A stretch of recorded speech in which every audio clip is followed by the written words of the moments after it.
우리 다시 한번 같이 한번 읽어볼까요? 우리 교회의 사명입니다. 주보에 기재되어 있습니다. 같이 읽겠습니다. 우리는 한 사람에게 하나님 나라 복음을 전인격적으로 전수하여 하나님을 사랑하고 자기를 건강하게 사랑하게 돕고 더 나아가 이웃을 사랑하고 함께 세상을 변혁하여 하나님 나라를 이 땅에서 살아가는 교회이다. 아멘. 여기에 나오는 한 사람이 바로 윤영기 형제님이셨고 또 우리였습니다. 그리고 우리는 단순히 한 사람이 예수를 믿게 하는 것, 여기서 예수를 믿게 하는 것으로 사실 전부이죠. 하지만 우리가 흔히 예수를 믿는다고 할 때 그 예수를 믿는 것이 많이 왜곡되고 많이 축소되어져 있다 보니 사실 진짜 예수님이 우리에게 주시고자 하는 그 풍성함을 누리지 못한 채 살아가는 것이 어쩌면 지금 많은 기독교인들, 예수를 믿는 사람들의 현실이기도 합니다. 그래서 우리 교회는 단순히 그 한 사람을 교회로 데리고 나오는 것, 예배를 계속해서 나오게 하는 것이 아니라 그 사람이 하나님 나라의 복음, 하나님이 예수 그리스도가 이 땅에 오셔서 가르치셨던, 몸소 보이셨던 그 하나님의 나라, 그 나라를 살아가는 그 놀라운 복음을 가르치고 전하고 그 사람이 이제 그것을 받아들여서 하나님을 사랑하게 되어지고 자기 자신을 건강하게 사랑하게 되어지고 그리고 더 나아가서 이제 자기와 같았던 자기의 과거의 모습과 같은 사람들을 바라보고 그들을 돕고 그들을 사랑하고 그래서 함께 그러한 삶을 살아가는 우리 공동체 식구들과 함께 이 깨어지고 어두운 세상을 밝혀나가는 그런 변혁 과정에, 변혁 사역에 함께 동참하는 그러한 교회, 그러한 교회가 바로 우리의 사명입니다. 제가 매주 이렇게 교회의 사명에 대해서 조금씩 다른 언어로 여러분들에게 말씀드릴 터인데 여러분들이 계속 그것을 들으시면서 여러분에게 이 사명이 어떤 의미인지를 한번 생각해 보셨으면 좋겠습니다. 하나님이 우리 교회 또는 저에게만 주신 마음이 아니라 성경에서 교회를 이렇게 말하고 있다라는 것입니다. 교회 안에 속해 있는 모든 구성원들이 예수님의 이름을 듣고 예수님을 이제 믿기로 한 사람 모든 사람들이 바로 이러한 과정을 통해서 함께 교회를 이루어가고 세워가고 그 교회 안에서 이제 이 세상을 하나님의 나라로 바꿔가는 그 일을 감당케 하셨다라는 거죠. 그게 이 땅에 존재하는 교회의 사명입니다. 그것이 우리 교회의 사명입니다. 이 사명을 위해서 저희가 가져야 할 중요한 가치들이 있습니다. 지켜야 할 가치 또는 계속해서 이 기준들을 중심으로 우리 교회를 점검하고 돌아보고 발전시켜 나아가야 되는, 세워가야 하는 어떤 중요한 기둥들이 있는데 그 기둥을 5가지 정도로 정리를 해보고 그 5가지 기둥 중에서 저희는 지난주에는 균형 있는 성장이라는 말씀을 함께 나누었습니다. 기억나십니까? 사람이 태어나서 자라는 것이 너무나도 자연스러운 이치인 것처럼 우리가 그리스도 안에서 태어나서 자라는 것은 너무나도 자연스러운 이치입니다. 그럼 자라는다라는 것이 무엇인지를 우리는 보면 제가 키가 자랐구나. 야, 제가 더 멋있어졌네. 이제 어른 티가 나네. 얼굴을 보고 키를 보고 또 말하는 걸 들으면서 와, 제가 자랐구나. 알 수 있는 것처럼 그리스도 안에서 속해 있는 우리 또한 교회 공동체에 속해 있는 우리가 자라는 것은 볼 수 있습니다. 그들의 말을 통해서 그들의 삶을 통해서 우리는 이만큼 벌써 자랐구나 알 수 있습니다. 그리고 그 자람은 자신에게 먼저 기쁨이기에 그 자람을 막 드러내고자 해요. 이것은 자랑, 어떤 교만이 아니라 내 안에 계신 예수 그리스도를 통해서 내가 자라고 성숙한 것을 가만히 감출 수가 없다라는 겁니다. 내 안에 예수 그리스도가 내 안에 사랑의 마음을 주셔서 그 사랑의 마음을 가지고 내가 나만 사랑해야지, 나만 사랑할 거야, 예수님의 사랑은 나에게만 필요해 라고 할 수가 없다라는 것입니다. 그러니 자연스레 내 옆에 있는 내 가족, 내 형제들에게 그 사랑을 드러내게 되는 것입니다. 이처럼 우리 함께 행복한 선한목적교회의 모든 성도들에게 하나님은 이러한 균형 있는 성장, 계속해서 자라고 그것이 균형을 이루어서 우리 안에 하나님의 사명을 감당케 하실 것입니다. 여러분, 그 사실을 기대하는 저희가 되자라고 지난주 말씀에서 제가 마지막 말씀드렸습니다. 여러분, 그것이 기대가 되어지고 정말 그렇게 되었으면 좋겠다, 소망이 되어져야 그러한 일들이 우리 안에서 일어납니다.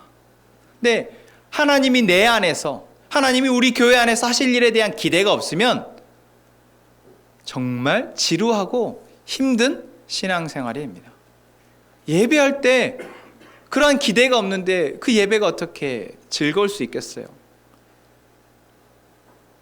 말씀에 대한 기대가 없는데 그 말씀이 어떻게 우리에게 들려지겠습니까? 그 말씀이 나에게 먹여져서 그 먹힌 그 말씀이 나로 하여금 자라게 하실 것에 대한 기대가 없는데 어떻게 그 말씀을 집중하여 내 것으로 받아들이기 위해서 내가 내 고민과 걱정과 근심과 이 모든 것들을 어떻게든 내려놓고 하나님 앞에 나오려고 하겠냐라는 것입니다. 산더미 같은 짐이 있어도 내게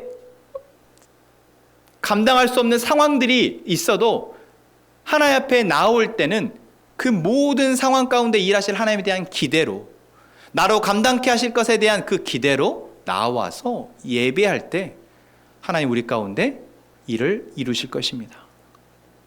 여러분, 하나님의 하실 일들이 기대가 되어지십니까? 지난 한 주 가운데에서 하나님이 여러분 가운데 하셨던 일들에 대한 감사로 이 자리에 나오셨습니까? 믿는 자들은, 예수님을 믿는 자들은 바로 이러한 기대와 소망으로 살아가는 사람들입니다. 이러한 기대와 소망으로 예배하는 자들입니다.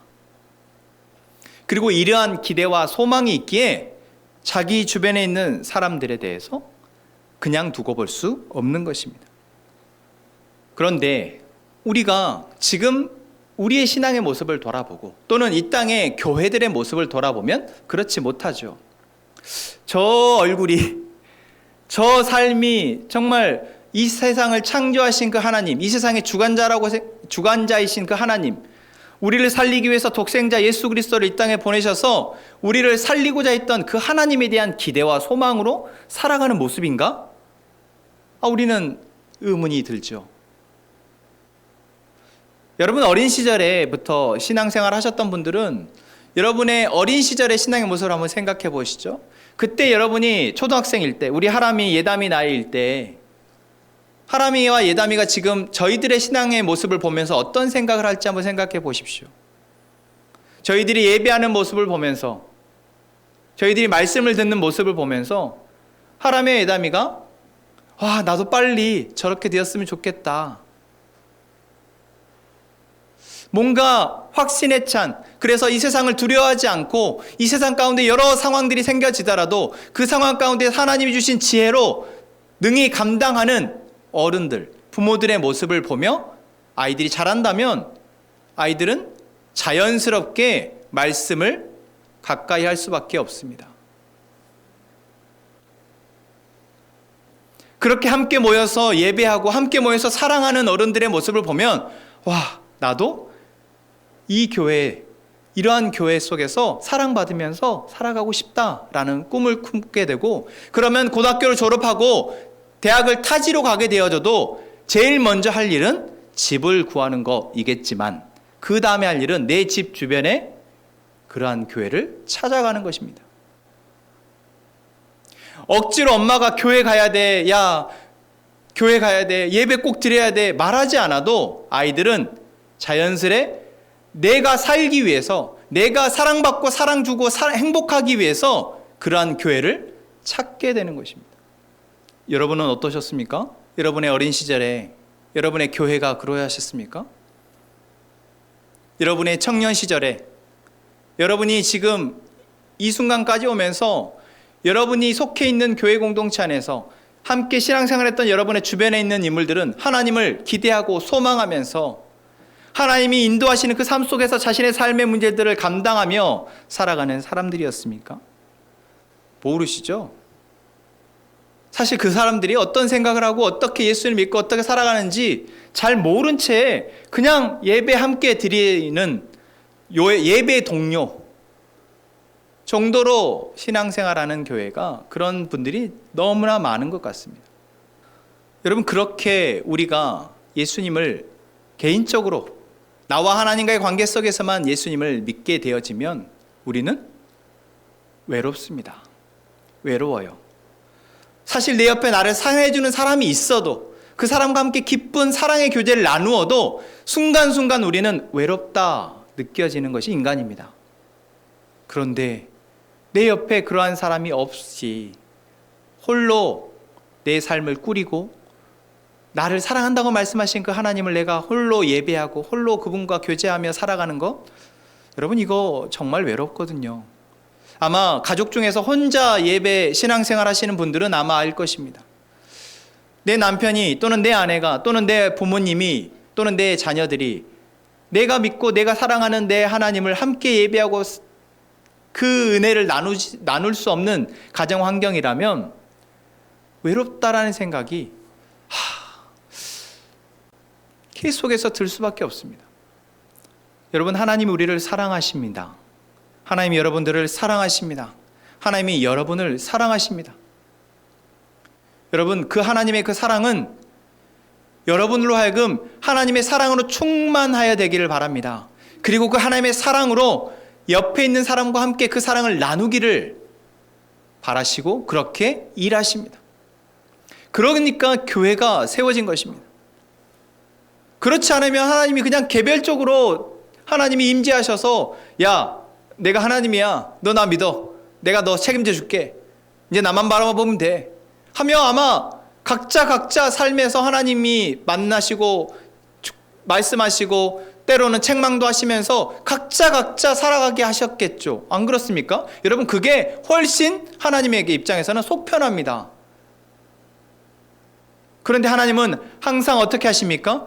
하나님의 뜻을 맡은 사람에게 그 뜻을 가지고 함께 누군가와 나누라고 말씀하십니다. 구약의 시대를 보세요. 구약의 성경에서 나오는 하나님의 사람들은 대부분 다 함께 군집을 이루고 처음에는 아브라함으로 하여금 가정을 이루게 하시죠. 그래서 약속의 자녀인 이삭을 하나님은 계속해서 기다리도록 하십니다. 그리고 가족이 이루어진 하나님의 백성들은 어떻게 합니까? 이제 지파를 이루고 민족을 이루게 하십니다. 그 가족을 통해서, 그 민족을 통해서 하나님은 하나님의 가치, 하나님의 그 사랑의 가치, 하나님의 공의와 정의의 가치로 이 세상을 처음 창조하셨을 때처럼 보시기에 아름답도록 다스리도록 하셨다라는 거죠. 여러분, 이것이 하나님의 계획입니다. 그렇기에 우리는 지금 내 안에 하나님의 이 계획이 선명하게 보여지고 그 계획이 나를 이끌어가는 그 하나님의 그 강력한 이끌림에 따라서 내 삶이 사라지는지를 돌아봐야 하는 것이죠. 만약에 그렇지 않다, 나는 잘 모르겠어요 하다면 우리가 제일 먼저 살펴보고 돌아봐야 할 자리는 바로 정말 내 삶의 예수님이 주인이신가입니다. 정말 나는 하나님을 나의 삶의 구주로, 아니 온 세상의 주관자로 정말 고백하며 믿는 자이냐입니다. 그런데 우리가 정말 내 마음의 진심으로 하나님을 사랑하고 예수님이 나를 위해서 행하신 놀라운 일들에 대해서 고백하지만 그것이 우리의 삶의 어려운 문제들과 어떤 상황 속에서 잊혀지고 자꾸만 그것을 놓아버릴 때가 많다라는 것 또한 사실이죠. 저 역시도 그러한 연약한 존재입니다. 그럴 때 우리가 말씀을 통해서 다시 되새겨야 될 가치, 진리, 말씀, 복음은 무엇입니까? 그것은 바로 오늘 에베소서 2장 1절에서부터 말해주고 있는 말씀입니다. 우리가 믿는 예수님, 내가 예수님을 믿는다고 할 때, 그 예수님을 믿는다고 할 때 그 예수님의 복음이 무엇이냐라는 겁니다. 예수님이 하신 일이 무엇이냐라는 거예요. 그 사실을 우리가 잊어버렸을 때 우리는 조금 전에 말씀드렸던 그런 분명 예수님을 믿지만 내 삶에 예수님을 믿는 그 은혜와 사랑, 어떤 힘은 잃어버린 삶을 살게 됩니다. 예수님이 하신 일이 무엇입니까? 2장 1절은 이렇게 얘기하고 있죠. 예수님은 허물과 죄로 죽었던 너희를 살리셨도다. 예수님이 하신 일은 바로 허물과 죄로 죽었던 우리를 살리신 일입니다. 뭐라고요? 죽었던 우리를 살리신 거라는 거예요. 우리는 지금 살아 있습니다. 여러분 살아 계시죠? 옆에 사람 한번 보세요. 만져보세요. 살아 있습니까? 죽어 있습니까? 살아 있어요? 죽어 있어요? 뭘 보고 아실 수 있어요? 진짜 여러분 그것으로 살아있다고 확신할 수 있으십니까? 이렇게 만졌더니 움직여요? 그럼 살아있는 사람입니까?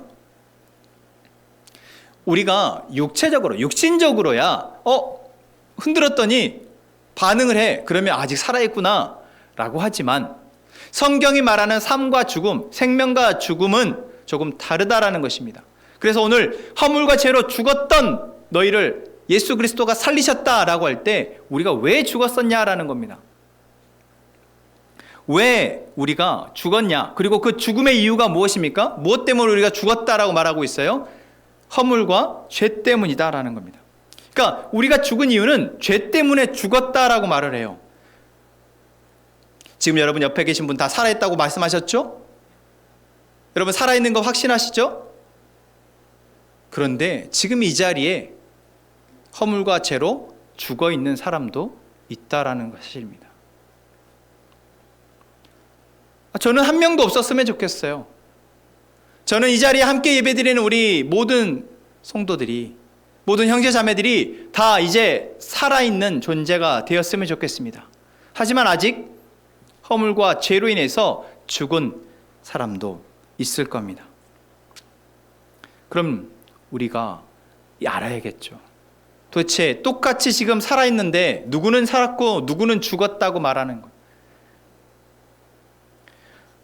여러분, 허물과 죄로 죽었다라고 말할 때 이 죄가 무엇입니까? 무엇 때문에 우리가 분명히 살아있는 사람이지만 그 사람이 죽었다라고, 죄 때문에 죽었다라고 말할 수 있습니까? 죄가 무엇이냐라는 겁니다. 여러분, 성경이 말하는 죄 말씀드렸습니다. 성경이 말하는 죄는 무엇입니까?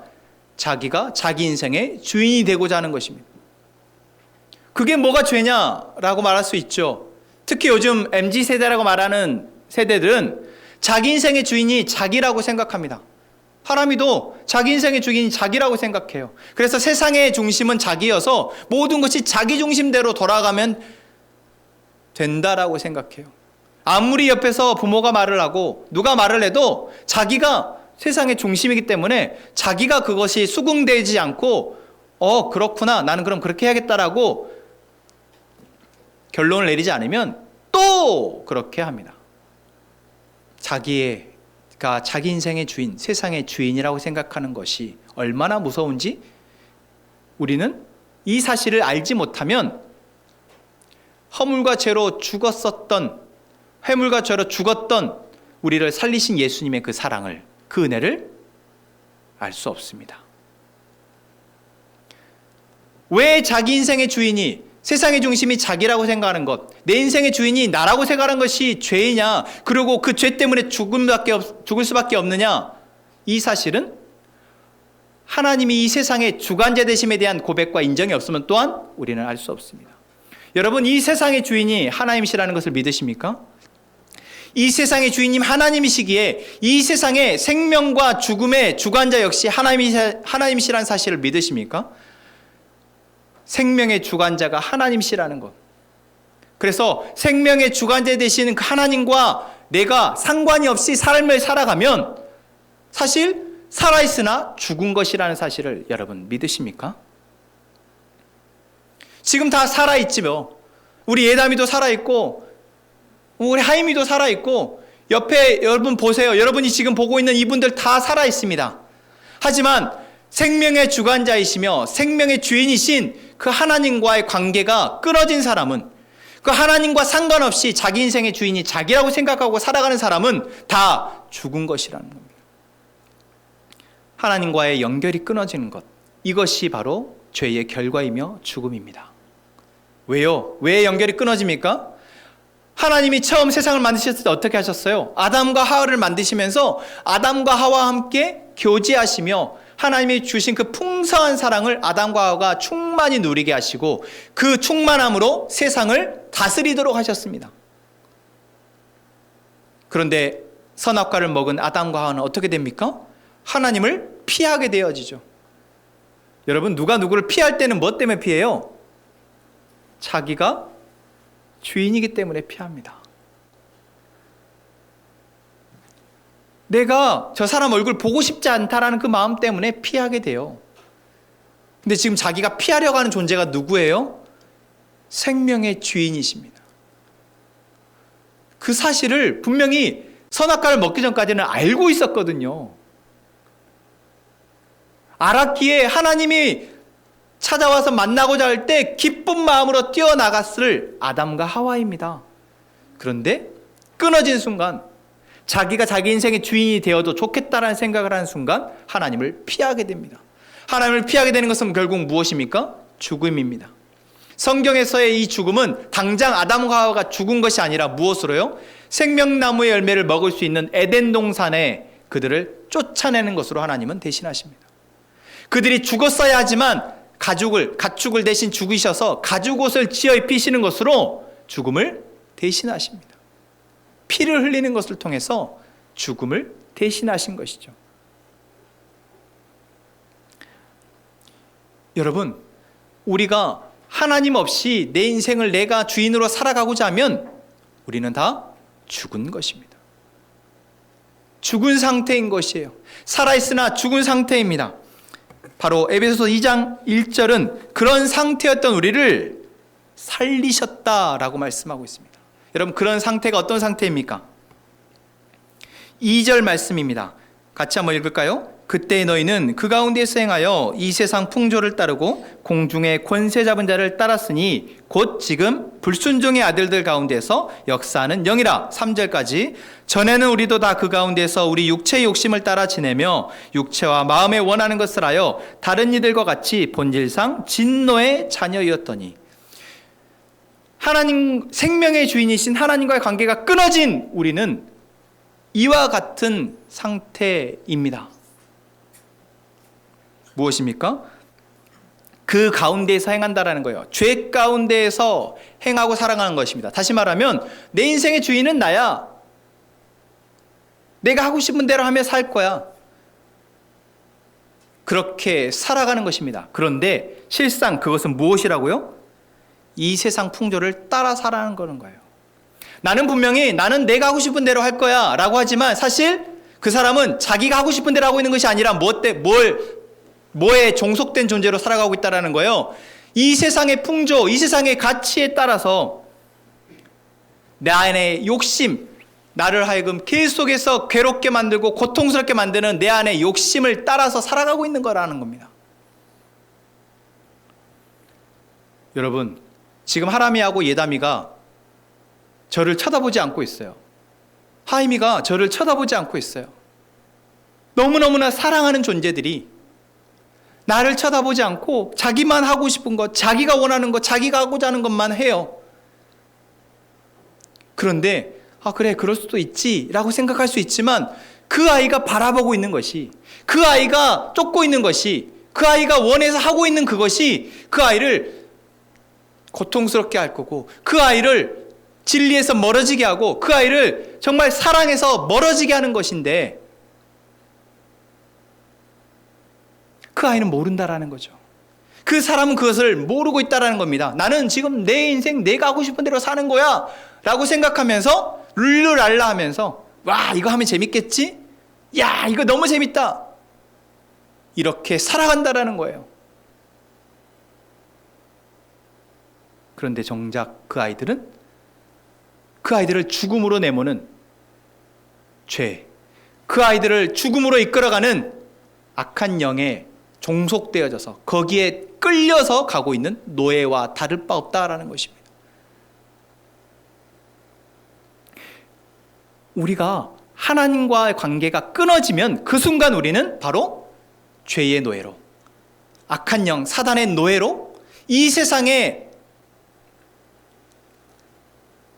노예로 살아가게 된다라는 것입니다. 그것이 바로 허물과 죄 가운데 죽은 사람들의 실상입니다. 그러한 모습에 대해서 하나님은 뭐라고 말하고 있습니까? 3절 하반부에 다른 이들과 같이 본질상 진노의 자녀였다라고 말합니다. 여기서 하나님은 죄에 대해서 반드시 심판하는 분이심을 우리는 잊지 않아야 합니다. 죄에 대해서 하나님은 결코 용납하지 않으십니다. 죄가, 다시 말하면 하나님과 관계가 끊어진 사람들에 대해서는 반드시 심판하시는 분이십니다. 진노하시는 분이세요. 그래서 저도 우리 아이들이 제가 뭐라고 원하는 바에 대해서 자기가 하고 싶은 대로 한다고 할 때 마음 안에서 분노와 그게 화가 막 올라옵니다. 뭐 하는 거야? 막 올라와요. 그래서 혼을 내기도 하고 계속해서 그 아이들에게 말을 하게 됩니다. 여러분, 하나님은 더 정확하게 이 세상에 죄가 무엇인지 알고 계시고 그 죄로 인해서 한 결과를 알고 계시는 분이신데 하나님이 가만히 있을 수가 없다라는 것이죠. 어떻게 하십니까? 진노하신다는 거예요. 책망하시고 그들에 대해서 그 책임을 물으신다라는 것입니다. 여러분, 이것은 단순히 우리가 죽어서 너는 지옥 갈 거야, 넌 지금 내 말을 안 들었으니까 지옥 갈 거야, 너는 예배 안 드리니까 지옥 갈 거야, 너 기도 안 하니까 지옥 갈 거야, 너 지금 성경 안 읽으니까 지옥 갈 거야, 이러한 말이 아닙니다. 여러분, 하나님이 진노하신다고 하실 때 그 진노는 단순히 죽어서 가는 지옥의 차원이 아니라 지금 현재 이 땅을 살아가고 있는 우리가 지옥과 같은 삶을 살게 된다는 것을 또한 말하고 있습니다. 내가 하나님과의 관계가 끊어져서 하나님을 따르지 않고 이 세상의 가치, 내가 원하는 것이라고 말하지만 실상에는 이 세상의 허망한 것들을 쫓아서 살아가고 있을 때 그 결과로 우리는 이 땅에서 하나님의 심판을 맞게 된다라는 것이죠. 제가 어제 우리 아이들과 함께 예배를 드리면서 지난주 말씀을 다시 한번 읽었어요. 지난주 에베소서 4장 말씀을 다시 한번 읽고 너희 이거 어떻게 생각해? 물었습니다. 근데 정말 엉뚱한 소리를 하는 거예요, 아이들이. 지금 저희 큰애가 5학년이고 둘째가 2학년이고 이제 막내는 7살인데 아니 국어책을 읽을 줄 알고 책을 읽으면서 재밌다 할 줄 아는 아이들이면 분명히 이 말씀을 읽고 생각하고 뭔가 답을 할 수 있을 거라 생각했는데 읽고 전혀 말도 안 되는 소리를 하고 있는 거예요. 그래서 순간 놀래가지고 왜 저러지? 생각을 하다가 요즘 많이 이슈가 되고 있는 사회적 문제에 대한 생각이 떠올랐습니다. 그것은 바로 아이들이 문해력이 떨어진다라는 거예요. 근데 이것이 아이들만의 문제가 아니라 어른들도 문해력, 뭔가 글을 읽고 어떤 상황을 보고 그것을 해석하는 능력이 현저하게 떨어지고 있다라는 것입니다. 왜 그럴까요? 여러 이유가 있겠죠. 사회적인 여러 요인들이 있지만 그 요인 가운데 하나는 바로 스마트폰을 통한 영상 매체 또는 스마트폰을 통한 스마트폰의 문화가 미치는 부정적 영향 때문이다라고 말하고 있습니다. 우리가 코로나라는 시기를 겪으면서 많은 교육이 영상으로 대체가 되어지고 화면상으로 대체가 되어졌습니다. 직접 보지 못하고 직접 글을 읽고 소통하는 것이 아니라 대체제인 영상으로 되어졌죠. 또한 요즘 유행하는 영상 컨텐츠들은 보면 대부분 다 30초입니다. 뭐 SNS나 이런 데에서도 올라오는 쇼츠 영상들을 보면은 잠깐 10초 보여주고 자극적인 거 보여주고 탁 넘어가고 합니다. 이러한 것들을 계속해서 접하고 있는 아이들의 뇌가 망가진다라는 거예요. 아이들의 뇌만 망가질까요? 어른들의 뇌도 망가진다라는 것입니다. 근데 여기서 망가진다라는 표현이 무슨 병이 들고 그런 건 아니겠죠. 근데 제가 지금 현상을 보면서 그것의 어떤 결과가 이것이겠다라고 싶은 건 바로 무언가를 보고 생각을 깊이 하지 못하게 된다라는 것입니다. 여러분, 지금 말씀을 한번 보시죠. 여러분들이 이 말씀을 2장 1절부터 7절까지의 말씀을 한 번, 두 번, 세 번 반복해서 본다고 할 때 여러분들이 만약 이 말씀 속에서 무언가를 얻고자 한다면 몇 번 정도 읽으시면 그 말씀 가운데 무언가가 보여지실까요? 사람마다 다 다를 겁니다. 많이 배운 사람은 많이 알 거라고요? 아니요. 그렇지 않습니다. 하나님은 우리를 만드셨을 때 우리가 사물을 통해서 그 사물 가운데서 하나님을 볼 수 있도록 만드셨거든요. 그를 통해서 우리가 그 속에서 뭔가 사고하는 능력을 주셨거든요. 그런데 우리가 지금 좋다고 즐기고 있는 것들이, 그냥 심심하니까 하고 있는 것들이, 유튜브 영상을 보더라도 막 스킵해서 보고 빨리 뭐예요? 기다리지 못하고 사고하지 않는 겁니다. 그러한 지금 문화가 우리를 어떻게 하고 있다고요? 생각하는 힘을 잃어버리게 한다는 것입니다. 이게 바로 현재적 심판이에요. 여러분, 지금 우리가 즐기고 있는 것들이, 이것 좀 어때? 라고 하고 있는 것들이 실상 내가 하나님으로부터 누려야 할 그 풍성한 것들을 다 빼앗아 가고 있다는 것을 우리는 모른 채 즐기고 있다는 것입니다. 여러분, 말씀을 들어도 잘 안 들린다고요? 안 들리는 이유가 있겠죠. 그럼 우리는 왜 안 들리지? 왜 안 들리지? 그러면 한 번 더 들어볼까? 라고 생각하기보다는 목사님 설교를 못 하나 보다. 목사님 설교를 어렵게 해서 그래. 이렇게 생각하고 그냥 한 번 듣고 말아버립니다. 물론 설교를 못 하기도 하죠. 설교가 어려울 수도 있습니다. 하지만 만약 그것이 정말 내게 생명의 밥이고 그것이 정말 나를 살게 하고 나를 인도하는 거라면 한 번 들어서 모르겠으면 두 번, 세 번 반복해서 듣고, 한 번 들어서 내가 이 말이 이해가 되지 않으면 두 번, 세 번 반복해서 들어야 함에도 불구하고 계속해서 다른 것에, 더 즐거울 것에 관심을 빼앗겨 버린다라는 것입니다. 조금만 내가 이 책을 읽고 좀 어렵네 하고 금방 덮고 핸드폰을 켜서 유튜브를 보는 거죠. 핸드폰을 켜서 SNS를 보면서 누가 이렇게 오늘 또 맛있는 거 먹으러 갔네. 야, 저기 좋네. 여러분, 이것이 현재적 심판입니다. 하나님이 가만히 두고 보고 계시는 것이 바로 우리가 선택한, 내가 즐거운 것들을 택하고 이 세상의 풍조를 쫓아가는 우리에게 주어지는 하나님의 심판이라고요.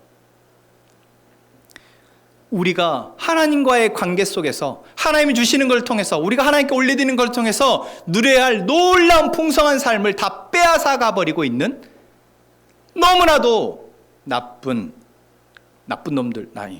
것들입니다. 만약 하나님이 그냥 우리를 이대로 내버려 두셨다면 우리에게는 소망이 없죠. 그런데 하나님이 4절 말씀에 뭐라고 말씀하고 있습니까? 긍휼이 풍성하신 하나님이 우리를 사랑하신 그 큰 사랑을 인하여 허물로 죽은 우리를 그리스도와 함께 살리셨고.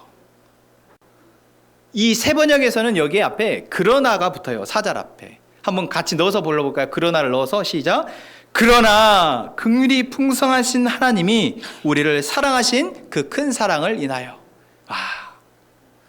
여러분, 조금 전에 제가 막 목소리 높여서 얘기했던 그 사실이 지금 내 모습이고, 또는 내 옆에 내 자녀들의 모습이고, 내 주변에 있는 사람들의 모습이고, 진짜 이거 어떻게 해야 돼? 이건 도저히 답이 안 나오는데, 내 애들 이제 내 말 듣지도 않고, 내가 뭐 그런 말 하면 이제 다 잔소리를 듣고 싸우게 되고, 어떻게 해야 돼? 어떻게 해야 돼? 우리 힘으로 할 수 없는 이 상황 가운데 하나님이 이것을 내버려 두지 않으시고, 그러나 긍휼이 풍성하신 하나님이 우리를 사랑하신 그 큰 사랑으로 우리를 거기에서 살리셨다 말하고 있습니다.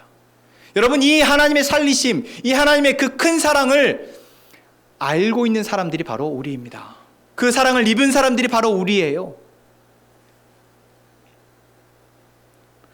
그 큰 사랑, 바로 예수 그리스도를 통해서 하나님이 하신 십자가의 죽으심과 부활하심으로 이루신 그 큰 사랑, 그 큰 사랑을 통해서 우리를, 바로 허물과 죄로 죽었던 우리를 하나님이 살리셨다 말하고 있습니다. 여러분, 이 사실이 믿어지십니까? 여러분, 이 사실이 믿어지십니까? 여러분, 이 사실을 믿는 자는 바로 하나님 우리에게 선물하신 게 놀라운 보물을 발견한 사람들입니다. 하나님이 우리에게 선물하신 예수 그리스도를 통해서 이루신 그 놀라운 구원의 선물을 발견하고 그것을 누리는 사람들입니다.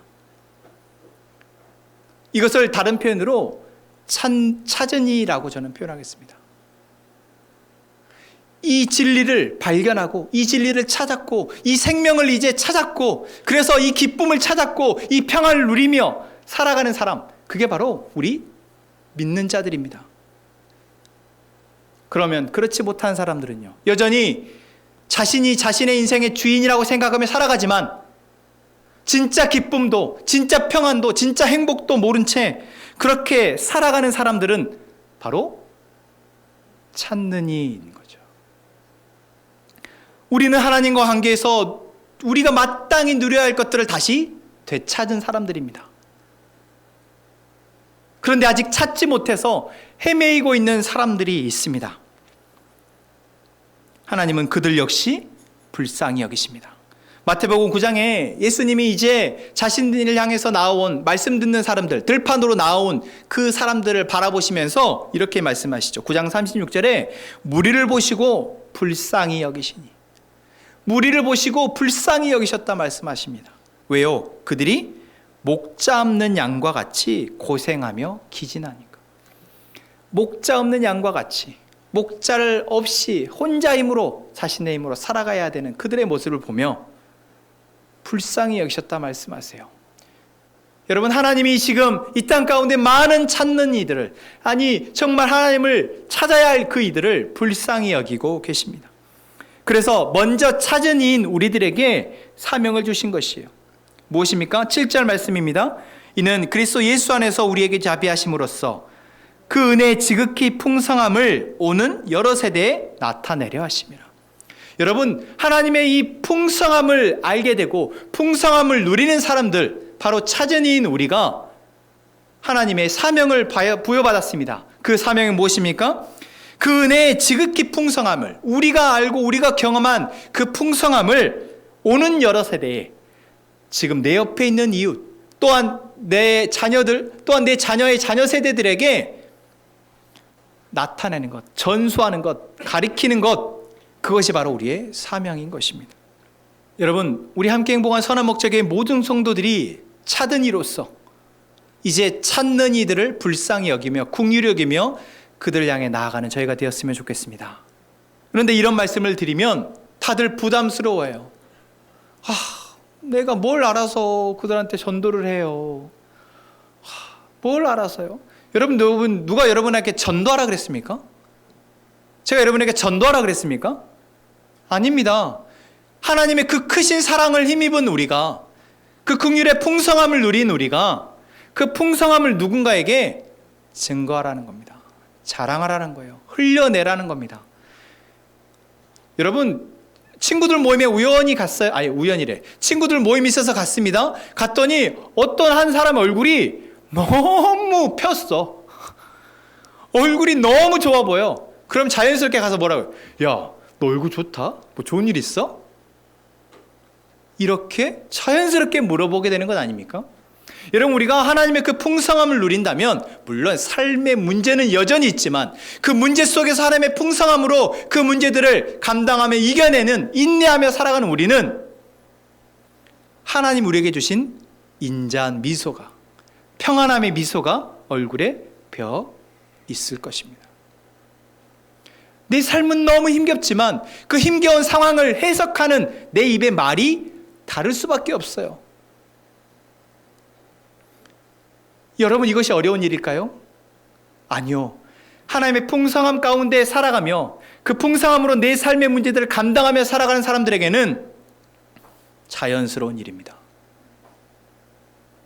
자연스러운 일이에요. 좋은 것은 좋은 것으로 드러나는 것, 너무나 자연스러운 일이죠. 그래서 우리는 예수 그리스도가 우리 안에 행하신 일들에 대해서 내가 이제 더 이상 세상의 풍조를 따라가지 않고 헛된 것을 쫓지 않고 내게 주신 것으로 하나님의 풍성함을 누리며 살아갈 때 이게 너무 감사하다.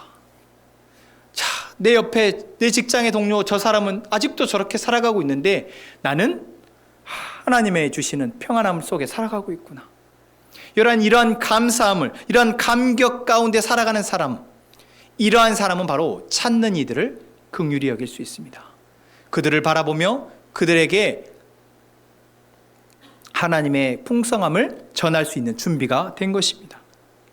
그리고 한 가지 더 우리 안에 준비가 필요하다면 그것은 베드로전서 3장 15절의 말씀입니다. 너희 마음에 그리스도를 주로 삼아 거룩하게 하고 너희 속에 있는 소망에 관한 이유를 묻는 자에게는 대답할 것을 항상 준비하되 온유와 두려움으로 하고. 여러분, 우리가 하나님에 대해서, 하나님의 사랑에 대해서 그 사람들에게 전하고자 할 때 장애가 되는 요소가 있어요. 뭐요? 뭔 말을 해야 될지를 모르겠는 거예요. 분명히 내 안에는 하나님을 향한 소망이 있는데, 하나님이 하실 것에 대한 기대감으로 내가 내 삶을 살아가고 있는데, 그것을 누군가가 물어봤을 때 내가 뭐라고 말해야 될지를 모르겠는 거죠. 여러분, 이것은 준비가 필요합니다. 왜요? 언어로 표현해야 되는 것이기 때문에 그래요. 그래서 우리는 교회 공동체 안에서 이러한 준비를 함께 해나가는 것입니다. 풍성한 삶으로의 초대라는 그 책이요, 풍성한 삶으로의 초대죠. 뭐예요? 내가 누리고 있는, 우리가 누리고 있는 그 풍성한 삶, 하나님께 대한 기대와 소망으로 그러한 살아가는 삶, 그 삶으로 누군가를 초대하는 겁니다. 그러한 과정, 또 뭐 여러 과정 속에서 우리가 함께 대답할 준비를 할 때, 이제 여러분, 우리는 하나님 우리에게 주신 사명, 먼저 풍성함을 누리는 자로서 풍성함을 오는 여러 세대에 전달해야 될 이 사명을 감당할 수 있게 될 것입니다. 오늘 세례를 받으신 우리 윤영기 형제님이 바로 그 증거입니다. 동건 집사님을 통해서 말씀을 들었고요, 거의 1년 이상의 시간을 동건 집사님과 함께 매주 만나서 말씀을 나누었습니다. 퇴근하시고 두 분 다 저녁 7시, 8시에 2시간, 3시간씩 매주 만나서 1년여의 시간을 말씀을 나누셨어요. 동건 집사님이 그러한 준비를 하시고 그 준비된 말들을 함께 나누는 시간 속에서 이제 듣고 믿게 된 형기 형제님이 오늘 이러한 고백을 우리 앞에서 하셨습니다. 여러분, 이 복을 어느 특정한 말 잘하는 사람, 뭐 많이 배운 목사님, 이러한 사람들만 할 수 있는 일입니까? 아니, 만약에 그렇다고 한다면 여러분, 우리는 차별 반대, 나도 할 수 있습니다 라고 외치며 나도 하게 해주세요, 저도 하게 해주세요 라고, 저도 그러한 준비를 통해서 내 옆에 있는 내 이웃과 내 형제와 내 가족들을 도울 수 있도록, 그들에게 나의 소망의 이유를 가르칠 수 있도록, 전할 수 있도록 저도 준비시켜 주세요 라고 말해야 되는 거 아닐까 싶습니다. 오늘 우리에게 주신 말씀, 우리 안에 하나님의 그 긍휼의 풍성하신 그 사랑을 통해 죽었던 우리를 살리신 그 하나님의 놀라운 은혜, 여러분 다시 한번, 조금 잊혀졌다면 다시 한번 여러분 안에서 되새기는 시간 되었으면 좋겠습니다. 그리고 오늘 이러한 풍성함을 이제 앞으로 삶을 살아가기를 원하시는 우리 유영기 형제님의 세례식에 여러분 함께 기쁨으로 축하해 주시고 참여해 주시면 감사하겠습니다.